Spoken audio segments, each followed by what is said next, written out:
friends, it's time for those most famous words in motorsports. Drivers, start your engines!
Michael Conti comes up at a corner number 4, and the checkered flag, he wins his first NASCAR iRacing.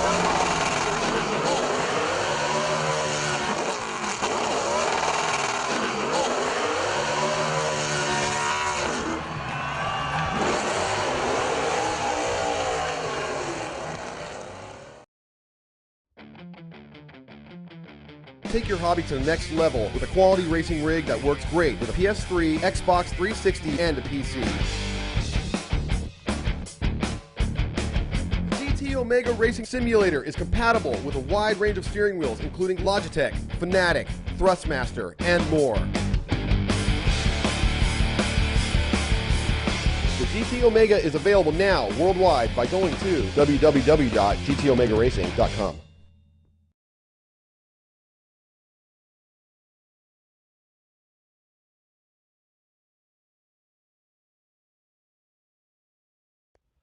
Good evening everyone and welcome to ARL-TV's coverage of week 4 of the iRacing Grand Prix series. We're at Watkins Glen International in New York. My name is Lee Thompson. With me this week in the commentary booth is Ryan Littlemore. Evening Ryan. Evening Lee, how are you this evening? I'm very glad to be out of the freezing cold on a Sunday. We're just waiting for the session to come up guys as normal. So we've got a few minutes before race will start. We're expecting around 5 minutes, something like that now. Until race starts.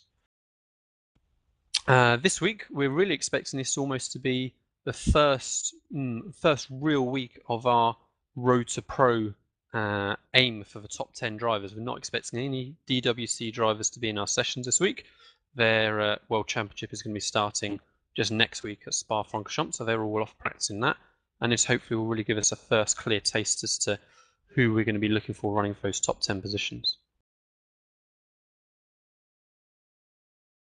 So Lee, what's Watkins going to like to drive? As obviously you've had experience in the Williams car. Yeah, Watkins Glen is a favourite really of the iRacers. I think a lot of it is the layout of the circuit, very fast, bumpy, really rewards kind of commitment into the turnings. I think another element of it is maybe a slight quirk of iRacing. I mean, just last week at Twin Ring Motegi, everyone was really struggling in the cars. I mean, Troy Schultz quite eloquently suggested that the car's trying to kill us out of every single turning, and I certainly get where he is coming from. This week, it's completely different. And really, I think whatever is different at this circuit, whatever sort of physics of the program, this is really a lot more enjoyable, I think, for everyone. And this is what we'd like to see at each circuit, really, ideally. And the drivers are going to be tackling the, I believe it's the boot circuit today with the chicane on the long straight. Is that going to be a bit of a problem today, Lee?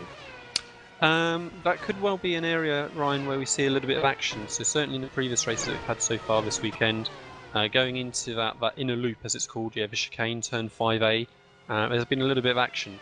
It's the first time actually I've run this configuration. Normally you see classic boot run, which is without that chicane, and actually I've enjoyed it. It's a really fast chicane, very quick entry, and as I say, I think it will create an opportunity for a little bit of action as well. Okay, so we're into the session now. Let me have a quick look at the grid. I'll run you through as normal. We've got just a minute and a half left so of warm-up. So our grid that we've got this week then, pole position, we've got Jorn Jens. He's had the overall pole position time of a week with 118.516. In second position, we've got Alex Simpson with a 118.711. Third position, Olli Pakala. Fourth, Antoine Higelin. P5, Isaac Price. P6, Juho Abe. P7, Yuko Savalainen. P8, Jan Szelowski. P9, Ricardo Castroledo. P10, Fabio Di Carmo. P11, Sam Kumo. P12, Hunter Manley. P13, Justin Lindsay. P14, Joni Hugner. He won a race I was in yesterday. P15, Michael Goman. P16, Jairo Vai. P17, Mohamed Patel. P18, Gabor Merckx. P19, Paolo Accurso. P20, Arline Vestrum. And rounding at the back, 21, is Jorge Montanes. So full field again this week then, 21 drivers, all good? Yeah, it's good. And we have some new faces in this top split, I believe, as well. Which is very good to see. And as you said, I don't think, from what I can see, there's not many World Pro drivers in this race, I do believe. No, I don't think there's a single one. So just as frankly I hoped, it's all A-class drivers this week. And it's been good seeing those DWC drivers in the last few weeks. But it's not really what this series is about. This series is about finding those top 10 drivers who are going to try and go pro at the end of this year. Quick reminder as to those top 10 that we've currently got, Ben. So as of the end of last week, at the end of Motegi last week, our top 10 drivers in the standings are looking for that opportunity to get into the Drivers' World Championship for the future. We had Rocco Baroni in P1, Javier Soto in P2, Juho Abe in P3, Olli Pakala P4, Jorn Jens P5, Fabio Di Carmo P6, Alex Simpson P7, Troy Schultz 8th, Sam Kumo 9th, and James Wyckoff 10th. So that's our top 10 runners in the standings. Right, Yep. so already then we can see we're on the grid waiting for everybody to form up. So, Lee, who do you think is going to win today then? Well, so far, Jorn Jens has gotten 2 wins out of the race that we've had so far this weekend, so he's going to be a good bet. Olli Pakala also has had a win as well, so that's our first on the grid and third on the grid. Alex Simpson stuck in there P2. We know he's quick.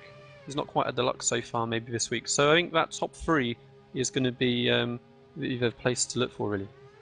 Just a few seconds left now, waiting for the lights to go green. Revs are building. So this is going to be round 4 from Watkins Glen International. And we're away.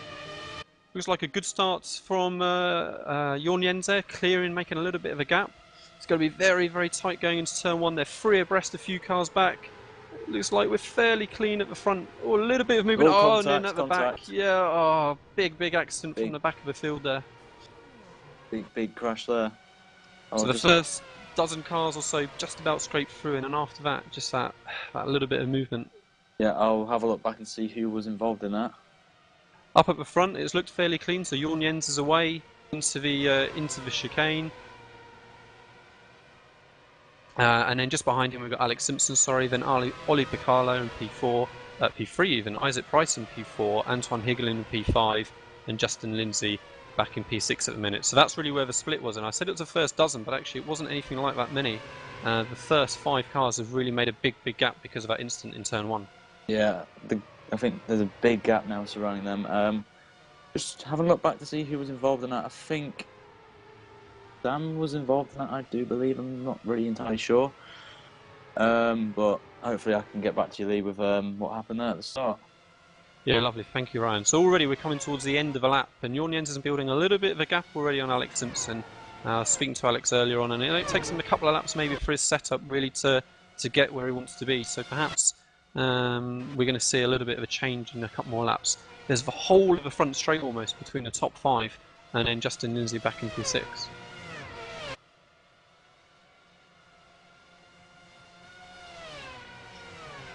So it looks like Alex Simpson's under a little bit of pressure from Olli Pakala. They've been pretty close on pace so far during the week. You can see Ollie gaining as they're heading down into the chicane here. And in fact, just behind Isaac Price and Antoine Higelin side by side going towards the chicane there. Looks like Isaac Price held onto that on for this lap. So there's the 2 little groups at the moment between Alex Simpson and Olli Pakala and Isaac Price and Antoine Higelin.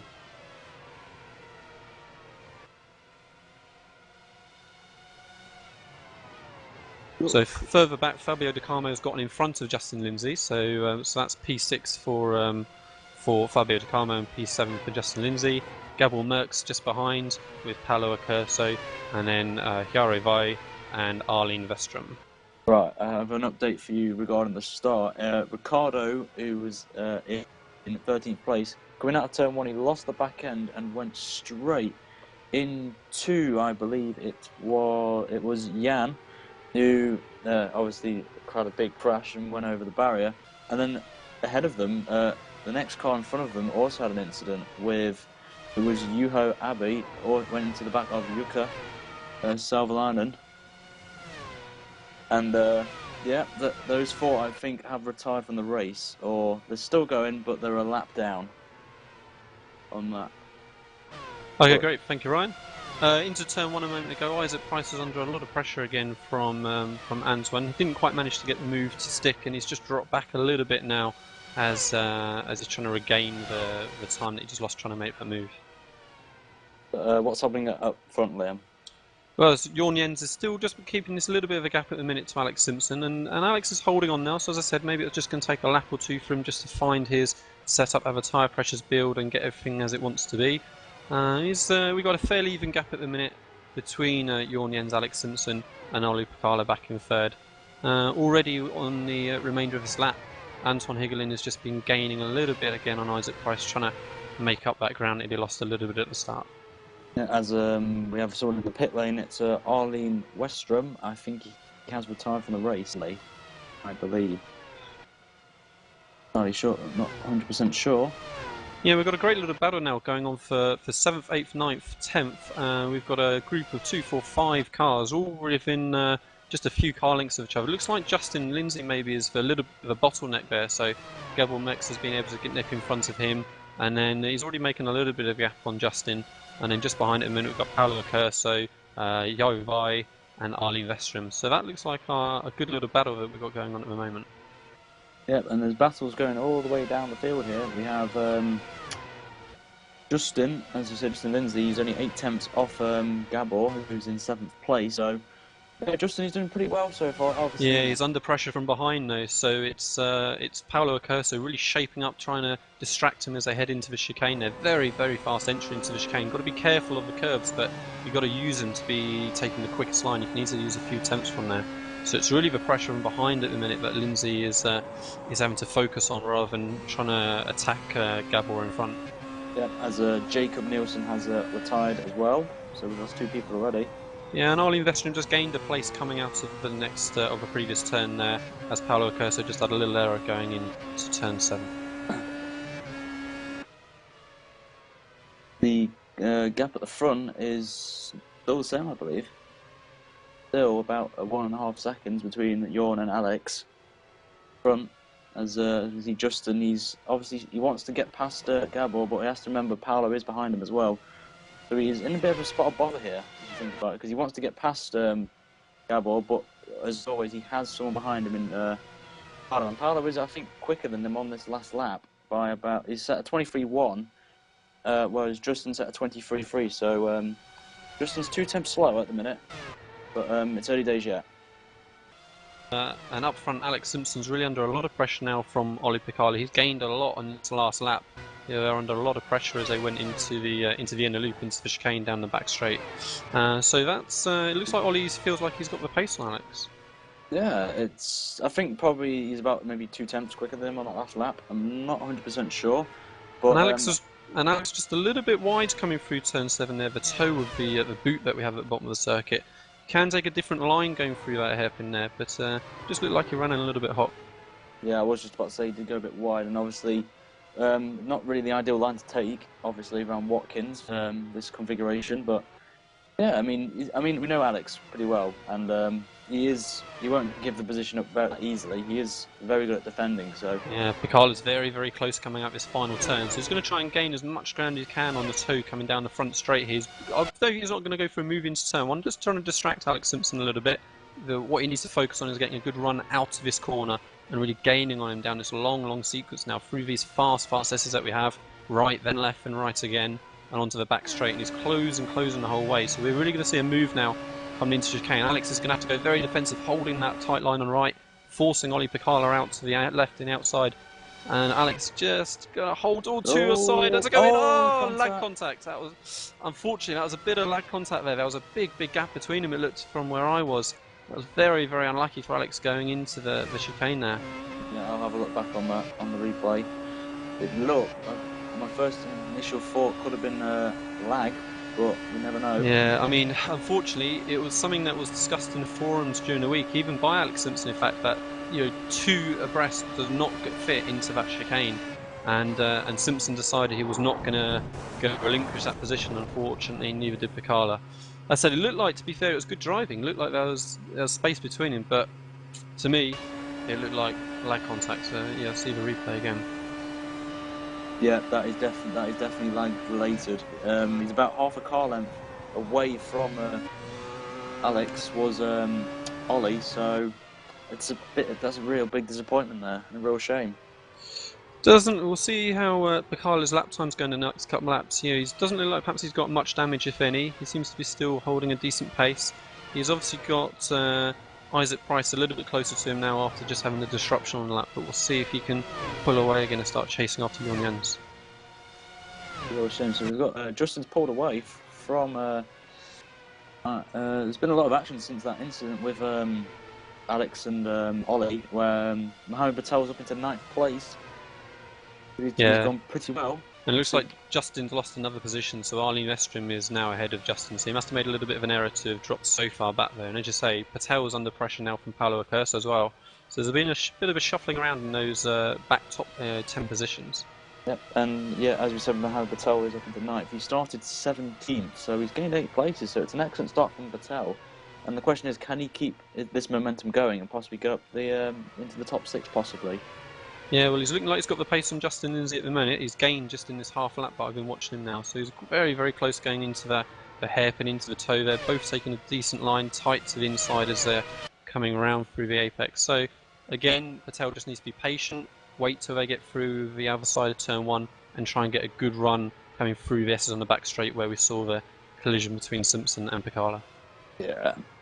Oh, Justin's running wide coming through that corner. That left-hander there, very tricky. It's a little bit off camber. The car's really squirming under you, so he really lost a fair bit of momentum there. Patel is going to have a good chance getting into turn 1. He's maybe not even going to need to wait until the back straight. Yeah, as we're on to lap number 8, and Jon Jens has pulled another 2 attempts on Ollie. He's now nearly 3 seconds ahead at this stage, and he's set a 20.9 on that last lap. So it's a pretty impressive time. Just in the background, coming down the front straight, Yo Vai just run wide coming into the final corner, so he's put it in the wall. Looks like he's going to be needing to pit for repairs. So here we are looking at Justin Lindsay and Patel. Wasn't quite able to make a move coming into the inner loop into the chicane there. Didn't get a good enough exit coming out of turn 1, but these 3 cars, so Justin Lindsay and Mohamed Patel and Paulo Acurso, running very closely in 7th, 8th, and 8th, 9th and 10th even. Yeah, I think the main battle at the minute is that battle with Mohamed Patel, Justin Lindsay and a few others, so sure the cameraman will keep an eye on this battle. Yeah, the top 4 positions are just spread out a little bit now, so Jon Jens has really made a good gap now on Ollie Picala, trying to regain his time and his composure after his collision. Isaac Price hasn't managed to gain any time on Ollie Picala, and unfortunately as well, Antoine Higlin has just dropped back from Isaac Price. Looked like they might have had having a little bit of a decent battle early on.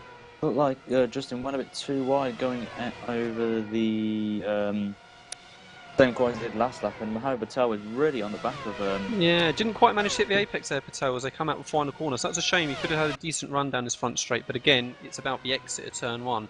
Very tricky, just trying to catch the curb on the inside. How wide are you going to run? See the very different lines between the 3 cars there, and really Patel lost a lot of ground there by not choosing to take that wide line. He's under pressure now from Paulo Acurso behind. Acurso is just going to really pressure him down this straight. Mohamed Patel's need to go defensive. I was surprised Patel didn't go defensive there, so Acurso is looking to move up alongside. Again, two, and the same thing again. So contact again. That didn't look so much like lag contact from my angle that time. It just looked like, again, 2 does not go into that chicane, and it was talked about during the week. Yeah, that is definitely not lag issues. That was definitely contact between the two of them. And unfortunately, from where I was, to an extent, Patel could have really have made it a lot harder work for Accurso. He should have gone defensive down that back straight, made Accurso go around the outside, and perhaps actually they might have had an easier life going into the chicane there. Yeah, as in my opinion, I do think Patel could have let him through, but it's racing. These guys are obviously fighting for points in the standings. So yeah, and apparently Patel did, as just said in the group chat, that he did give room. So we'll have to both look at the replay again, but from a closer angle, as the battle for 6th place is really hotting up. As it is between Gabor, I think, and who else is it? And Westrom. So yeah, Gabor Merckx and Arlene Westrom. So you're right. And again, it wasn't a change of position. I'm sure Gabor Merckx was ahead of Westrom last time we looked. So a little bit of a mistake perhaps from Merckx, and he's already now gaining. And you see how Westrom's going defensive. This is what Patel needed to have done on that previous lap, forced him around the outside. So it's not going to happen on this lap. But it looks like Merckx has got the pace, and say perhaps that was just a bit of an error earlier on. Yeah, I think he kind of made a mistake. I think it was in the last sector. If I'll have a look back on the replay on that for you. So we've had a fair bit of action in his first few laps. Let's have a quick run through the top 10, make sure we know where we are. So Jorn Jens P1. He's got a good few second gap to Ollie Picala, but it doesn't look like Ollie got any real damage from Alex Simpson there. He's still running to run at pace. So Ollie Picala P2. Isaac Price P3 again, not really managing to encroach at all on the leaders there. Antoine Higgins just dropped back a little bit from Isaac Price, so he's not really able to keep up with his top 3. Fabio De Carmo, we've not really spoken about him yet. He's all on his own in P5. P6 then is Arlene Westrom, with Gabor Merckx, as we said, close behind in P7. Justin Lindsay is P8, so he's managing to hold a decent position with the retirements that have been ahead. Michael Goman in P9, and then Sam Kumo, we've not seen anything of him so far today. He's rounding up the top 10. Yeah, because the main battle at the minute is the battle for 6th place, as Mex is only about maybe half a second behind far in front of Fabio. So, as you said at Watkins, this little section here, the S's and then onto this long straight before the chicane, Mex can get some time back in the slipstream, as slipstream on iRacing is very impressive, I must say. Yeah, this is a good circuit for overtaking. There's quite a few opportunities during the lap. So, really into turn 1, coming off the front straight into those little chicane there, the end loop, which is turn 5A, and even turns 7 and 8 as well. So there's good 4 kind of clear potential opportunities for overtakes if, as you say, you get a good exit out the previous corner and manage to use that draft as you head down. Yeah, as I'm just on board with Isaac Price, who is up to 3rd place. He's only 4.5 seconds off the lead. But one thing to consider now is Ollie has gained time on the leader of Jorn Jens. He's now 1.7 seconds behind. So Ollie is the fastest of anyone at the minute at this stage. So yeah, it's going to be very interesting if Ollie decides to get his pedal to the metal and catch up to Jorn Jens. Can you have a look for me, Ryan, and see if that was a slower lap from Jorn Jens, or whether Ollie has just actually gained the pace? That'd be interesting to know. Yeah, Jorn Jens on that last lap set to 20.856, whereas Ollie set to 20.7. What was Jorn Jens' lap prior to that? That is... Find that. Really how to, but... That's right, no worries, let me have a look. It was a 20.8, I think. Yeah, okay, so it seems like then it's Picala gaining rather than an error that we saw from Jorn Jens. So that'll be interesting. Give it a few more laps and we'll see whether we can get a battle developing there. But certainly that gap looks like it's closing down. It is. It'll be very exciting, this race. We've had an incident between Isaac Price and Antoine Higlin, or was it between Isaac Price and the lap car? It was Paolo Accurso. So Isaac Price has really lost a fair bit of time there. Didn't quite manage to catch it, just caught the aftermath. So we'll see if he's got any damage. On my screen, doesn't look like there's any visible damage that I can see from Isaac Price there, but he's going to need to just gain his composure again, get that bit of momentum. But I think that was just on a deal with the lap car there of Paolo Accurso. Yeah, and just watch the replay now. Oh, Isaac just from what I saw, just missed the lap car and had to go around the outside onto the grass. But that's good awareness from Isaac Price there. Get past him, and he has obviously lost time to Higlin, so Higlin could have a possible podium spot here. Yeah, so if Isaac Price hasn't got any damage then, so hopefully if he can just gain his composure again, he should find that he'll be able to start eking that gap out again. He was making that gap ever bigger to Higgling behind. Just like our little battle they had going on for P6 has just deteriorated a little bit, so Arlene Westrom has really got quite a big gap now to Gabriel Mex in P7, so that's just settled down a little bit. So just at the minute, we haven't got any real strong battles going on. I think, to be fair, a lot of the grid is probably missing, aren't they? For instance, let's have a quick look. So we've got 1, 2, 3, 4, 5, 6, 7, 8 runners that are out the race or maybe are in pits trying to get repairs, that sort of stuff. So we're down to 13 cars on track now, and they've all just strung out a little bit for the moment. Yeah, one person in particular who is gaining on the rest of the drivers is the number 11 car of Sam Kumo. He is catching up to Justin Lindsay and Michael. He's run about 4 seconds off this little pack, and also Gabor Mex as well. So don't count Sam Kumo out. He could be up there batting for maybe a top 5 finish here. Yeah, and I'd expect Sam Kumo to have the pace over certainly Michael Goman and Justin Lindsay. So we'll see if over the next few laps if that's hopefully going to develop into something a little bit more. Hopefully, as Jens on that last lap has pulled out 2 temps on Ollie, as the end set at 20.4, whereas Ollie set at 20.6. So we're going to be in a minute going to go on board with the leader, I believe, of Jorn Jens. Lee, do you want to take through it? Once we get started. Yeah, we'll come on to that in a couple of minutes, Ryan. You're not on.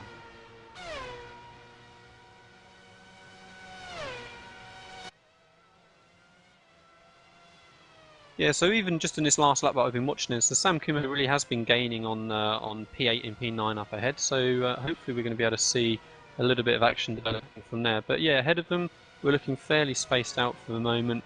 And in fact, big gaps between the fields. So just quite a big difference in pace. I mean, yes, we have some incidents which are just going to spread the field out a little bit, but we've got the whole front straight between P1 and P3 just coming into the final corner. So there's a big difference in pace at the minute. This track's seeming just to spread everybody out a little bit.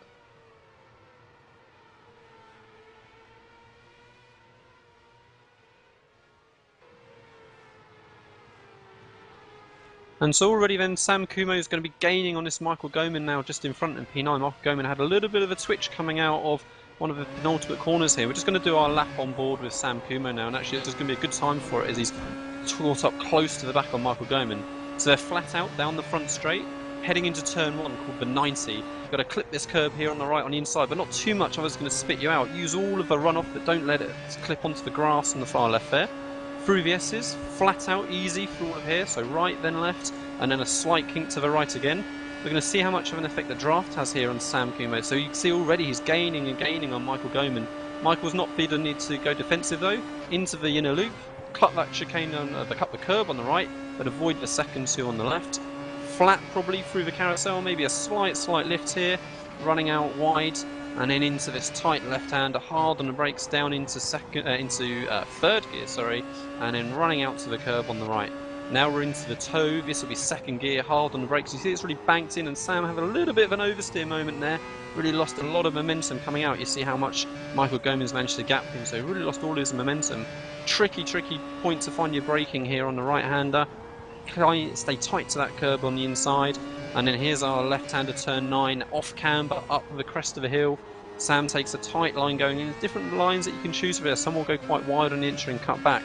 Should be flat through turn 10 here, using that curb on the right again, and into the final corner. Just a little bit of a lift down a gear. Sam's a little bit wide, but use that curb on the right. So you can see it's a tricky lap. A couple of little errors from Sam, getting a little bit loose into turn 7, and just missing the odd apex here and there. But the main thing was that momentum that we saw him lose, as he just had that little oversteer moment going into the entry of turn 7. Yep, and while you're doing that hot lap, Ollie has gained yet another 2 temps on the leader, and the gap is just nearly under 1.5 seconds. So at the halfway stint, it's any one of these two. But I won't count out Isaac Price. He's only 9 seconds away. But anything can happen at this point. You never know. These two at the front could make contact at the chicane. We never know.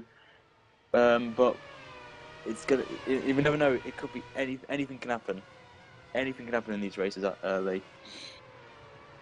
Yeah, so we've already seen the potential for it was, and it was it's discussed to me that really that chicane was going to be the place to watch and where we're likely to get any action.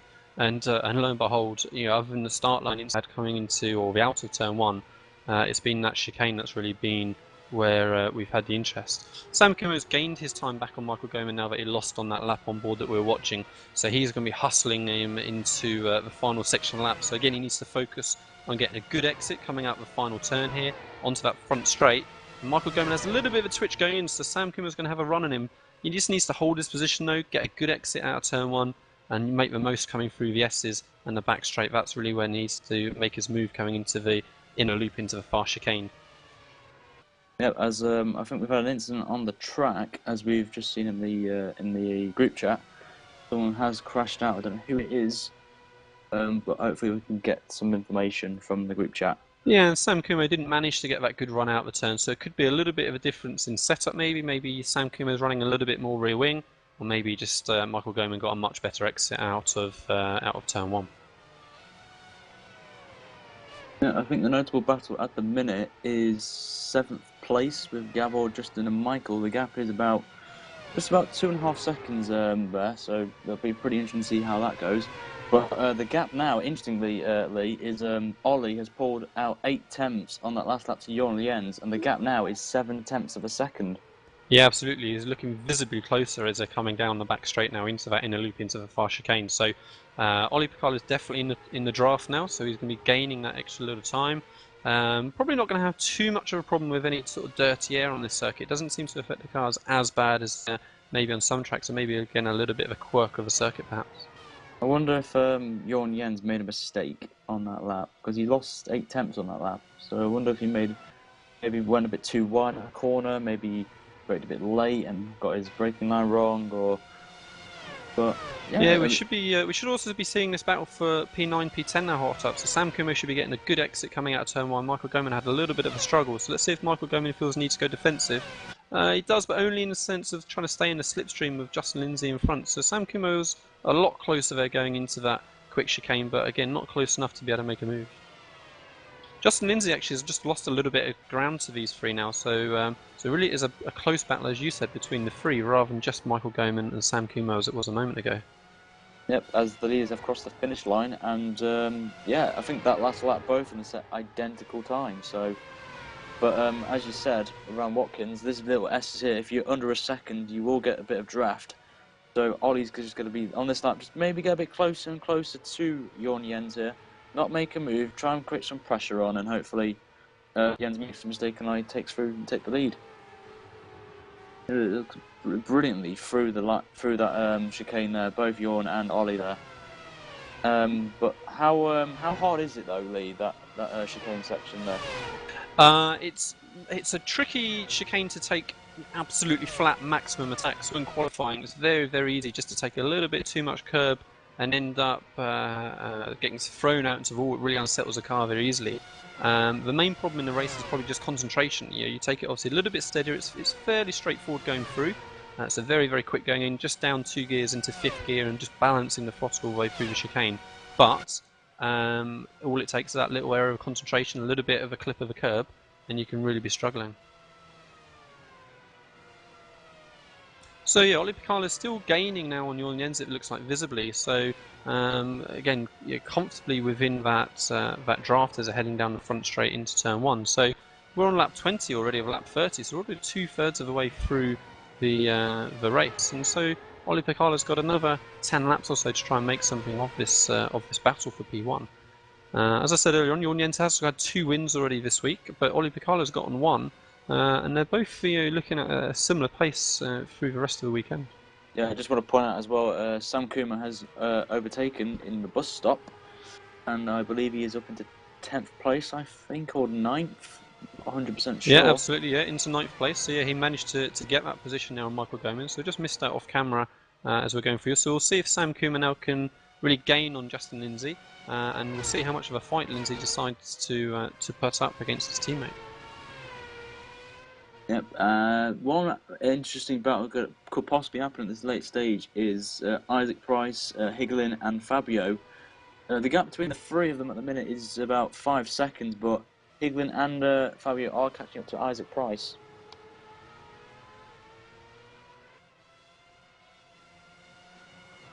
Yeah, we're really hoping that Oli Picala can keep I think gaining this someone's time, gone Onions. Oh yeah, someone went off at the chicane. Who that was? But someone went really that was wide. Justin Lindsay. So Justin Lindsay, yeah, he's severely damaged, so he's going to have to retire, it looks like. So he must have, perhaps, I'm guessing, done what I was just talking about, maybe just clipping one of the first curbs and getting spat out into the wall. It certainly looked like he had a lot of damage in that car. So yeah, that's Justin Lindsay out of the race.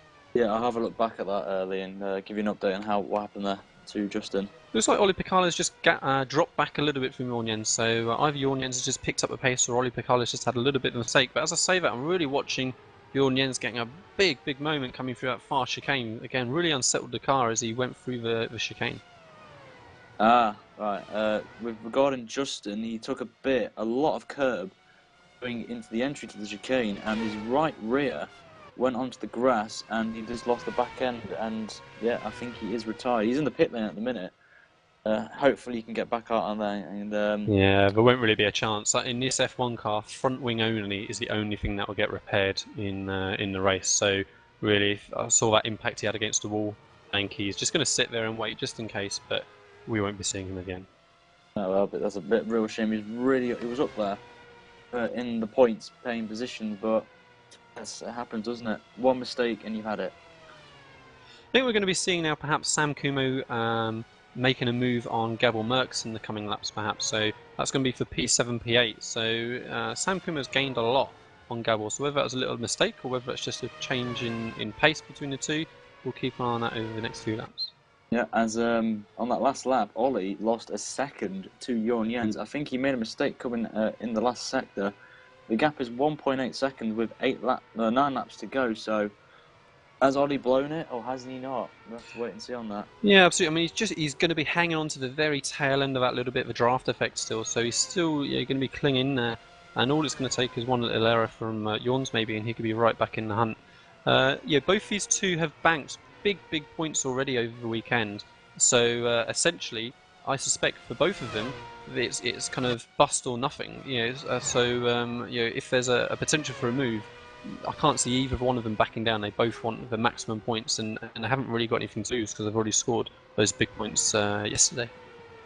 Yeah, as gonna just jump on board with Glen about for fourth place with Glen and Fabio, as that is getting really heating up now. The gap is about just 2 seconds, but as you said, with 2 seconds downwards, you will have a draft on that back straight. So I'm just going to jump on board with Glen now as we speak, as he's approaching the last couple of corners now, and it looks, from what I can see, that Fabio is catching up. Yeah, we saw great pace from Anton Glen in the first race that we saw him, which was at Silverstone, I believe, where he really stormed through the field to come fourth, including a field of DWC drivers as well. We've not quite seen that same level of pace so far for the last couple of races. And Watkins Glen isn't dissimilar to the Silverstone. Very fast. It's an aero circuit, commitment into the fast corners. So he's just not quite managed to find that same bit of magic. Bobo de Carmo has really gained a lot on Anton Glen in this last couple of laps that we've been watching. So you're absolutely right. This is where we're going to see our next bit of action.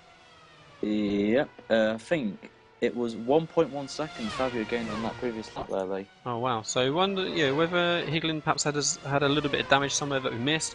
Maybe he's miscalculated fuel. Unlikely. I'm sure he's done races already this weekend, so I think we can probably discount that. It's just maybe a couple of mistakes creeping in from Glen. Oh, most definitely. I think there Fabio made a kind of bit of mistake coming out into the left hand of the carousel, but there's nothing. Doesn't really didn't lose as much time, as he's still catching up to Glen here. As I think Glen's he struggles. I think in this last sector. I've watched him for the past couple of laps. I don't think he's not confident enough through that fast left-hander, and obviously the last corner is critical. You don't want to take too much to the curb, as you will probably hit that barrier on the left-hand side, and probably the race is over there. But the gap is about it's just nearly a second, so Fabio's just going to be basically using this lap here in the S's here, just to go up, get some draft, and get even closer to Glen. Yeah, and I think we really have to be focusing now on this battle for remaining laps. So it looks like Sam Kumo and Gabor Merckx has just cooled off a little bit. Sam Kumo has been dropping back slightly, not being able to gain that time. Oli Picala still holding back in Jorn Jens there, so he's not been able to close that gap in recent laps. Right, let's just quickly run through the top 10 again, make sure we know where we are. So as I was just saying, Jorn Jens in P1 still, so he's got a good 2.5, 3 second gap at least now to Oli Picala, so he has dropped back a little bit in those last few laps. P3, Isaac Price, he's got a good space to the cars behind. Antoine Higlin under a lot of pressure now from Fabio Di Carmo, so we've been watching him through this next lap. Fabio Di Carmo in P5 then, Arlene Western P6, Gabor Merckx P7, Sam Kumo P8, Michael Goman P9, and Jairo Vai in P10. So yeah, Fabio Di Carmo has been able to make that ground up a little bit again that he perhaps just lost on that previous lap. So we're just going to be seeing how their cars are coping now on these lighter fuel loads, how twitchy they're going to be coming through these fast corners. If you've got that feeling you're saying about Antoine maybe not having the confidence in these faster corners, then you're really going to be losing significant chunks of time. Yeah, as at the front, Jorn Jens just set a new fastest lap, and he's broke into the 19s for the first time in this race, at 19.7, and he's pulled a three attempts on Ollie, so the gap is 2.2 seconds with 6 laps to go, Lee. So on lap 25 of a 30-lap race to do a 19.7, that would put him somewhere around 23rd or 24th in the week's qualifying. So that's some pace that he's managed to pull out there. Very, very impressive. And sport people, we have Paolo still going, which is very good to see. I think Justin's on track. I'm not 100% sure, but it'd be good to see those guys. Even though they had the incidents during the race, it'd be good to see them finish. As we've got someone in the pit lane. I believe that is. Let's just go have a quick look through. Gab Mex is in the pit lane. So I wonder why he's in pits. Yeah, so that must be for damage somewhere then perhaps that we've seen off camera, so he must have had a little incident and gone in for repairs. So that would have bumped up Sam Kumo to another position. Right, I've got footage. I think he lost it coming into the fast left the penultimate corner. Went a bit wide, lost the back end. I think that was a big crash, that. Hit the barrier hard. I think he got someone with it as well. I'm not 100% sure who it was. I believe it was Sam Kumo there. I think Sam might have got away with it. I'm not sure. I'm just going to have a quick look.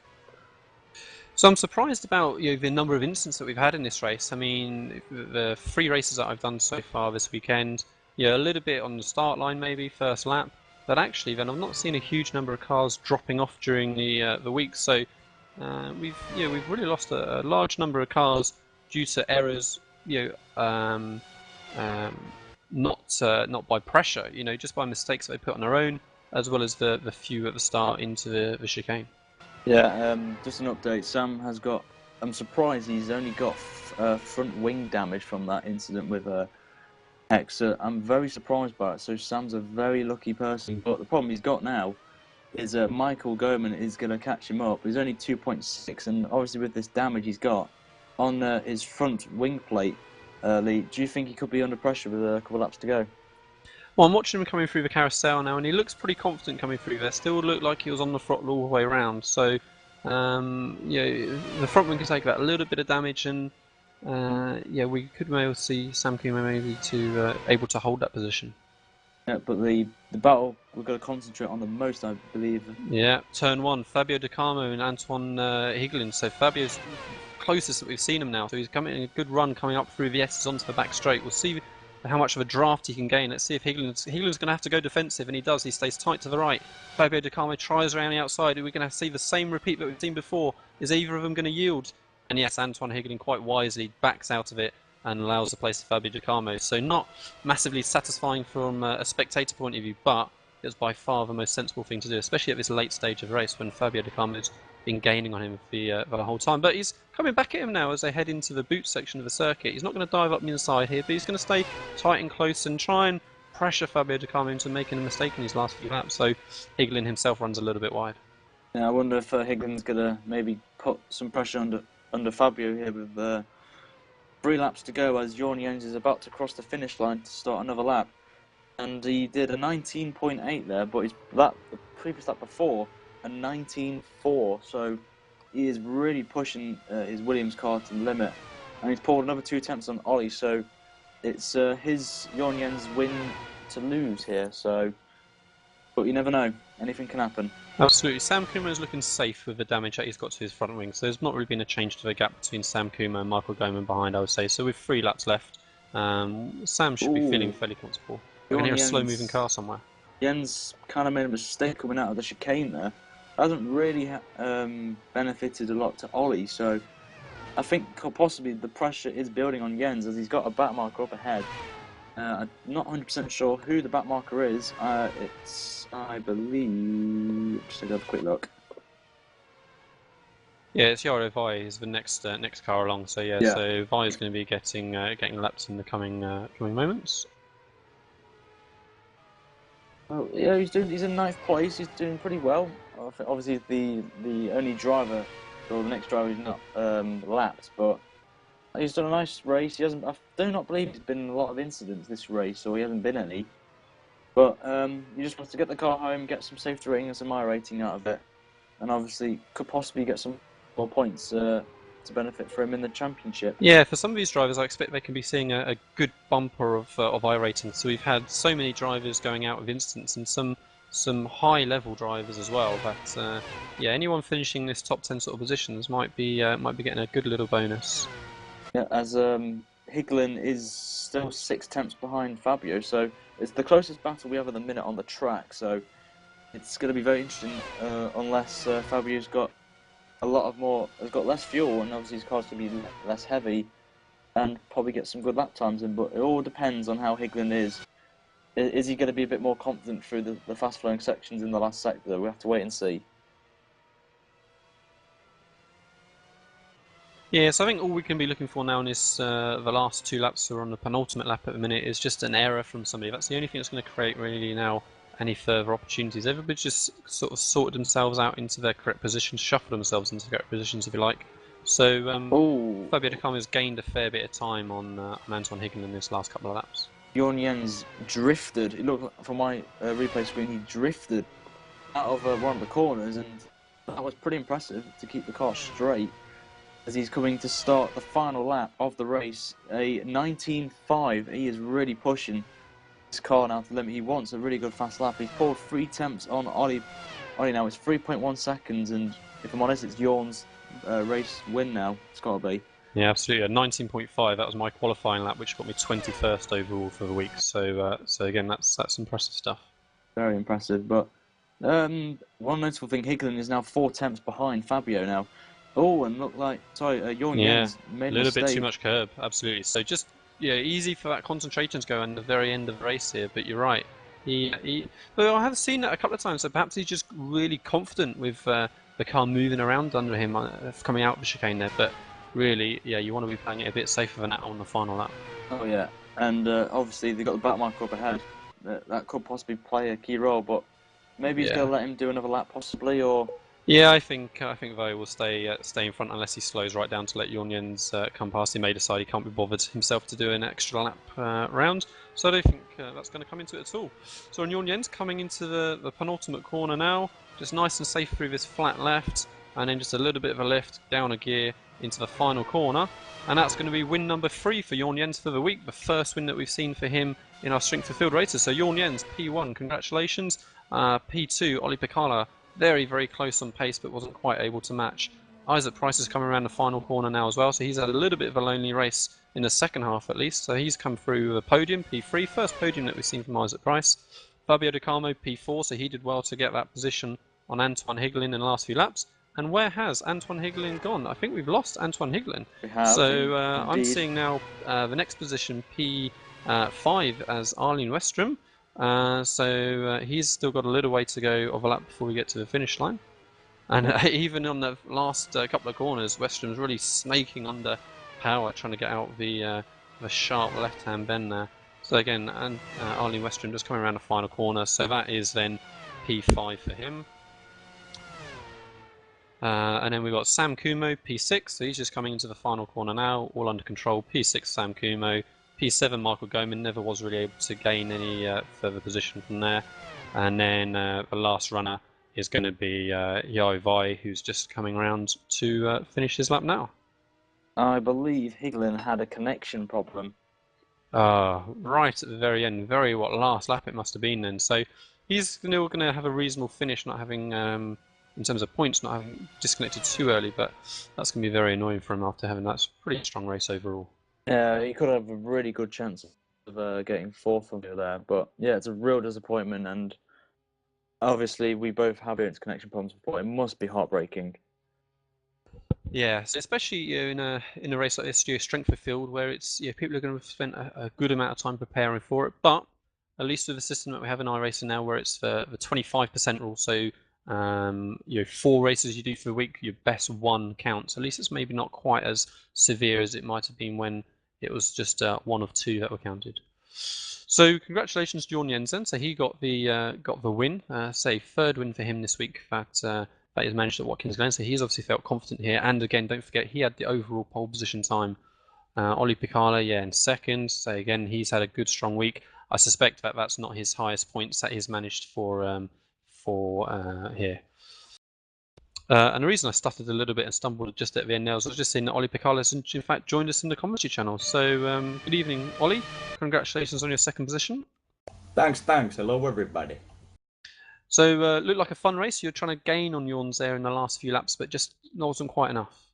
Yeah, it wasn't. It was about in the middle stint when Jörn made a mistake in the turn 1, and I got really close, but I couldn't deliver and perform pass. So basically that was my only chance. And after that, Jörn kept really good pace, and I made a few mistakes. So I got to help back and didn't win, but it was great win. Congrats to Jörn, and good race though. I like it. You've had a very strong start to the season, Ollie, right? So what's changed for you this season that you found all this pace?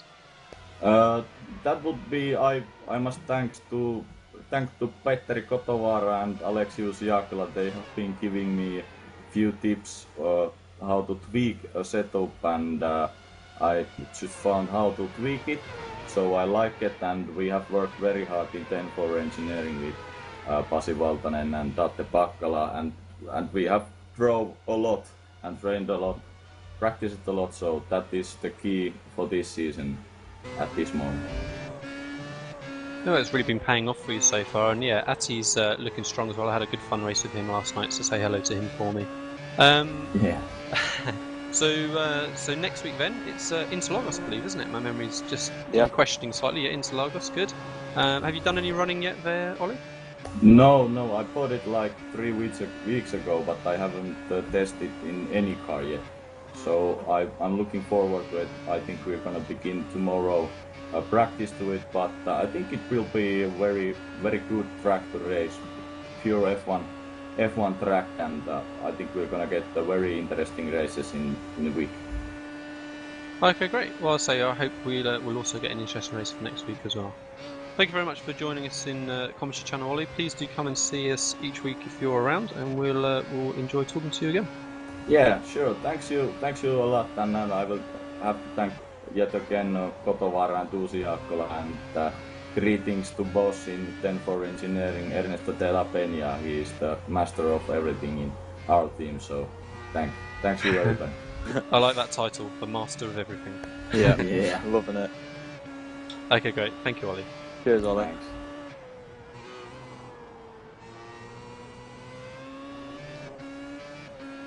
Okay, good. So we're just going to be looking at the first lap and have a little look into the issues that we had into turn 1 in just a moment. As we're going to briefly just go before we go into the first lap instantly, who was your driver of the day? Very good question, Ryan. I'm glad you asked because I'd completely forgotten that I wanted to do that at the end of each race. So, so I think looking at the race that we had today, well, I may have to be a little bit predictable and go the race winner as I did do last week as well. So Jorn Jens, it's the first time we've seen the opportunity from him to really show what he can do with the DWC drivers not being here. He's had a strong week. He's had the most wins of anybody of the week, and Ollie Picala is very close behind, but again, Jorn Jens did just enough. What about you, Ryan? I will have to go. You know me, I go for someone who's not the race winner, see how they go up in the ranks. But I think this week it does have to go to Jorn Jens. He from what I saw, he had no mistakes. From what I saw, fast lap times. I think his best was a 19.4. I think in the end. So for me, Jorn Jens gets my vote this week. He deserves it. Yeah, super quick. You're not wrong. Okay, so we're just going to fire up the replay now, then, so we can have a look and see what was going on in that first lap. Yep. From what I saw, it was pirouettic. Let's put it that way between the 4 cars. But it was I mean, it's that turn 1. It's tough. I mean, I had 3 races yesterday at the Glen, and 2 great races and 1 instant into turn 1. It's quite a long run from the start finish line down into turn 1, and everybody filters in. On the flip side, there's so much runoff there. I mean, it's similar to La Source at Spa-Francorchamps, except for the fact that you do not get an instant point. So really, there's so much space for everybody to use on the outside that really people need to be trying to make the most use of that track. It's very tough, of course, where a lot of these races, including myself and lots of others, you're on a single screen. Your field of view is very restricted, and it's your spotter says right side, and you don't know how much space you really need to give. But yeah, it looked like it was, as you said, perhaps just one car losing the rear coming out the corner, and that set off the chain reaction. Definitely, it was a domino effect. Who was that first car, did you say? Sorry, Ryan? I think it was Castro. Yeah, it's a shame. He's had a good couple of races that we've seen from him during the season so far. Definitely. Just coming back to a couple of thoughts with Olli Pekala that we were just speaking to a minute ago. It'll be interesting to see over the next few weeks whether he manages to keep up this high level of running. I mean, he's right up there at the very top of the standings at the minute. With the DWC, or the World Championship, now starting next week, I wonder if that level of support he's been saying he's been getting from those DWC drivers is going to be able to, they're not going to be able to give him as much attention perhaps because they've got their own commitments now. So we'll keep a close eye on Ollie and see how he manages to go. Yeah, I mean, obviously he has the support of his sponsors and his teammates, and yeah, with that he gets more confident. And obviously, I do believe it's his first season in the Pro Series, if I'm correctly. Not 100% sure. Yeah, in the A-Class series, yeah. I'm sure he's been running the F1 car before, but yeah, you're right, it's not a name that I particularly had come across in the last season. So he's really taken a big step, which is why I was curious to ask him where that came from. Yeah, big step this season. Yeah, I mean, as always, with a new person coming to a series, you have to get used to the car, the setup, and the track in particular, and the distance and strategy. So he did really pretty well today, I have to admit, and it'll be good to see him fighting up there with some of the pro drivers in the next couple of weeks' time. Obviously, with Interlagos next week, quite a few pro drivers could possibly join that one. We'll have to wait and see. Yeah, I think we can probably expect now for the rest of the season, and frankly, I'm quite happy that we're not going to see these DWC drivers in the next few races because they've got their own commitments. It's conceivable, though I can't think offhand, that there may be an overlap where we have a race at the same weekend as the DWC drivers, so we may see some of that, but otherwise it's going to be good now, so we can really see the true top 10 and who's fighting for this Pro Series. Okay, we've got Fabio Di Carmo waiting then to come and join us in the commentary booth as well, so we're going to have a quick word with him.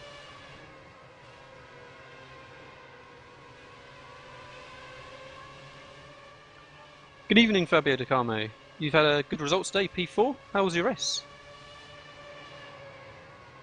Good evening all. It was actually a great race. I'm truly happy.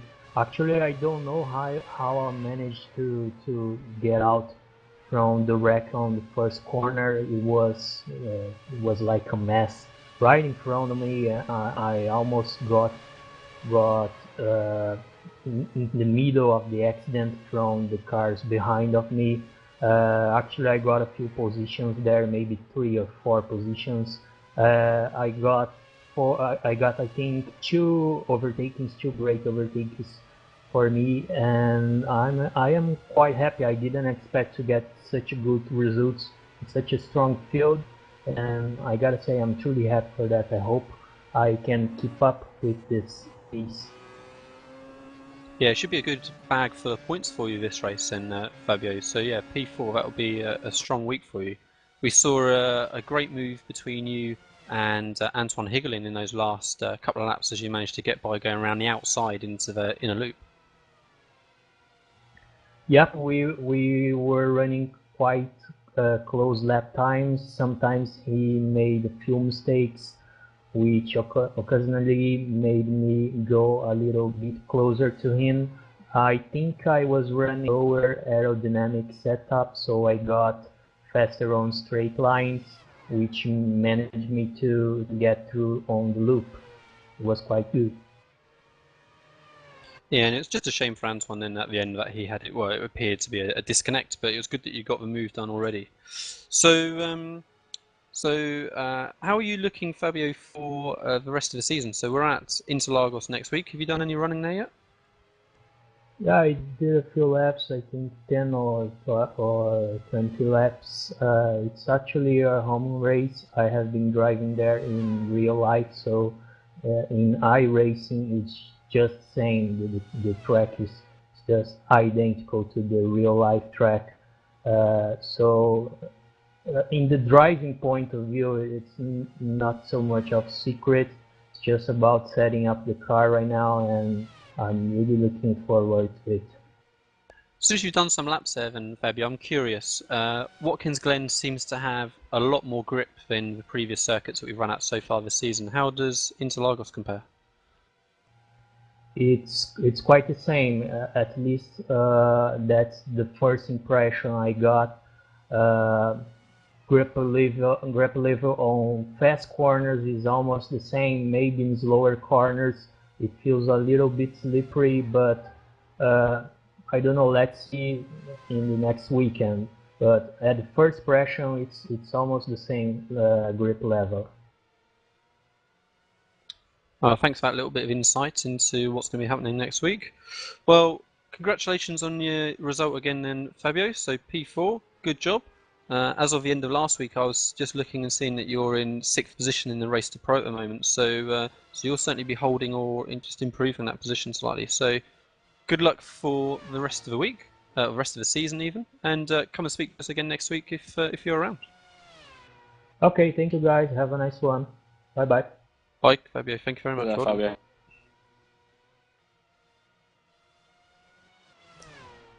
Okay, good. So we're going to be looking to wrap up in a moment then, and as normal, just time to quickly run through the thanks to our sponsors.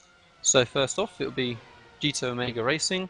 They're providing the main sponsorship for the ARL, as well as sponsoring some of our other series and prizes that we're going to be giving out for items like our GP260 series, our V8 supercars. So they're of great help to us. Also then we have Sim News Daily. Sorry, it's a little stutter for a moment. And again, go and visit his site for all your daily sim racing needs. Then we've got the ARL for providing all the services and actually for hosting the sessions in our series that we provide. Of course, as normal, come and check us out on Twitter, Facebook.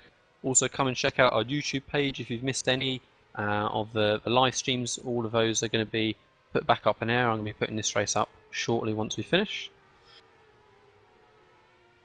And just to quickly finish off before we go, don't forget, come and join us again next week. So Sunday, 6 o'clock for Interlagos, as we were just discussing. Also, come and check out our other races that we provide. So the IRL or ARL-TV, sorry, runs the GP260 race. So that's for Star Mazdas on Friday nights. That's live streamed. That's got some of the top races in the Star Mazda. And on Saturday mornings, we've got V8 supercars. So just come and have a quick look at the ARL-TV website for all the times and the details of them. Ryan, good race today. Lots for us to commentate on. You're going to be joining us again next week, right? Most definitely. Interlagos is one of my favourite tracks of all time on iRacing or any other game that I've ever played. So it's going to be very, very interesting to see who will be competing, if any of the pro drivers will be there. And hopefully we'll have another cracking race as we've had already this season. I reckon that's without a doubt. I have to say I'm a little bit wary of doing some proper running at Interlagos. I hope it's going to live up to what I'm expecting it to be in my mind, which Fabio suggests it will. So I'm glad of that. Well, right, okay. Best of luck for that. Yeah. So thank you very much. So so I've been Lee Thompson. Thank you, Ryan Littlemore, for joining the commentary booth. We shall look forward to seeing Dean Prescott again next week as well. He is a little bit poorly. He's got a little bit of man flu this weekend. And we shall catch you all again Sunday night, 6 o'clock next week at Interlagos. Thank you very much. Take care, guys. See you later.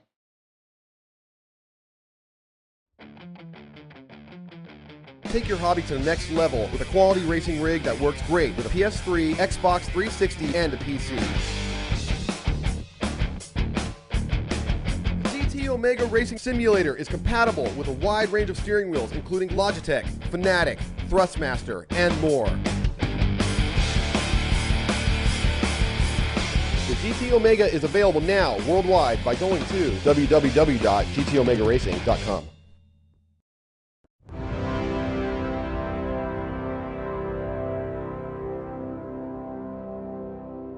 Race fans, it's time for those most famous words in motorsports. Drivers, start your engines!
Michael Conti comes up at a corner number 4, and the checkered flag, he wins his first.